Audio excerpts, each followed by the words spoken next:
Okay, even know. we didn't prep anything for them because they weren't This early. No, I think No, they in were. our mock we picked Terrence Shannon. No, they were at 27. Where 27? Yeah. Yeah, 27. Oh, here we go. It's all happening so fast. The 8th pick in the 2024 NBA So this is going to the Timberwolves. The San Antonio Spurs select Rob Dillingham. Yes, San Antonio. So according to Shams, San Antonio is selecting Rob Dillingham at number 8. He could be on the move to Minnesota, sources say. So what does could mean, Shams? What does could? That's the first time he said that about any of these picks. So I'm assuming he's going to go to Minnesota. Yeah, I'm assuming so. So what an interesting. What's funny is that we actually said that y'all would get Castle and Rob Dillingham and keep Rob Dillingham. So that's kind of funny. We did. That was in our mock. We had Castle and Dillingham. Let me think about this real quick. I need to think about this pick. Okay, listen. What was the Timberwolves' problem in their well, I mean, the reason we picked Terrence Shannon was because they needed someone to shoot, and you needed somebody to create. They needed another creator. Like ultimately, I love Mike Conley. Ultimately, like I love the wing defenders they have, like Nickeil Alexander-Walker and Jaden McDaniels. But you need a guy who has some juice off the dribble, even if that's strictly off the bench for the next 5 years. Rob Dillingham is that type of player, and I think for the Timberwolves immediately helps them in terms of like, all right, Anthony Edwards maybe isn't on tonight. Yeah, can Rob Dillingham give us 15 points, kind of like Jaden Hardy did with the Mavericks right this past year? Here's the thing too is I think Rob Dillingham out of everyone in the draft class, and I forgot who said this too, so I apologize because I'm taking it from them. Like he's the only guy in this class right now that I think could give you like a 30 ball like this year, he's probably the best pure scorer. I mean, he is the best pure scorer in this draft. Problem is he's 6 foot, so obviously that's gonna cause some problems defensively. He's not that great, but in terms of just a pure scorer, 15 points. 47% field goal percentage, 44% from 3, is able to fill it up in any possible way that you could ever imagine. Shot 50% from the pick and roll. Like this guy is dynamic. Now you got to believe in his physicality. And if he's able to play some defense, he can definitely get caught watching a lot. But if you want a pure scorer, this is the guy. And my comp, just real quick, is Brandon Jennings. I think Brandon Jennings, same type of build, same type of fluid athlete that Rob Dillingham is. I think Rob Dillingham might be a better shot creator than Brandon Jennings.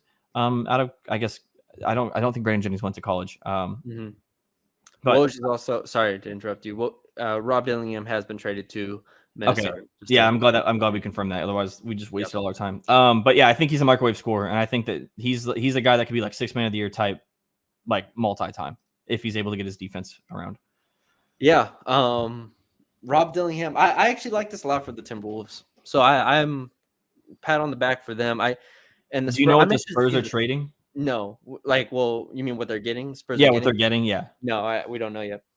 But I like this a lot for the Timberwolves. Now that we've thought about it, and it's like, all right, another playmaker, Lou Williams type guy, like you said, Brandon Jennings type guy.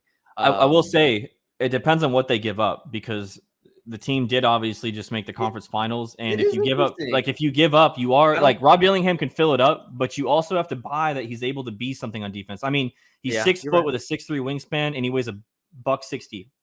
Like, that's not something not to be concerned about. And again, people who will watch this on the YouTube afterwards will be able to tell us in retrospect, oh, it's a great trade. Oh, it's an awful trade, whatever. But like, you did just have the number one defense, and it is something to hang your hat on.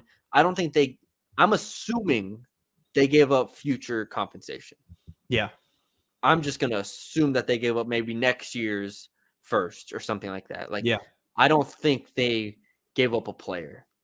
Or maybe I'm trying to think who the back end of their rotation is, or maybe a G League guy that they have. I don't know.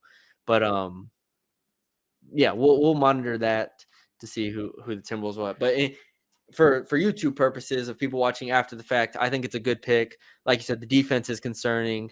Will he be able to play year one? I don't think so on a team that's trying to make the finals. But in the regular season, I think he could definitely take a lot of stress off of your scores. I have like Terry Rozier, Jordan Poole type. Where was he on our boards? Here, let me see. I had him really high. You had him 8th. I 9? think I had him 9th. Yeah. Yeah, 8th and 9th. So, Oh yeah, we're number 8th, but I'm cool with it. I tweeted out. This is Dylan Minnesota's pick. So I mean, I guess since they're picking 27 and they didn't trade this pick away, I guess do you still go for on-ball creation? I mean, like in terms of who's in my first round that could do that, I mean, really, it's like Terrence Shannon is the only guy. Pick they traded? They traded for 14. No, I don't remember. No, they traded for 8 with the Spurs. Duh, yeah. Rob Dillingham. Yep. Okay, Timberwolves on the board, 27. So they already have Dillingham.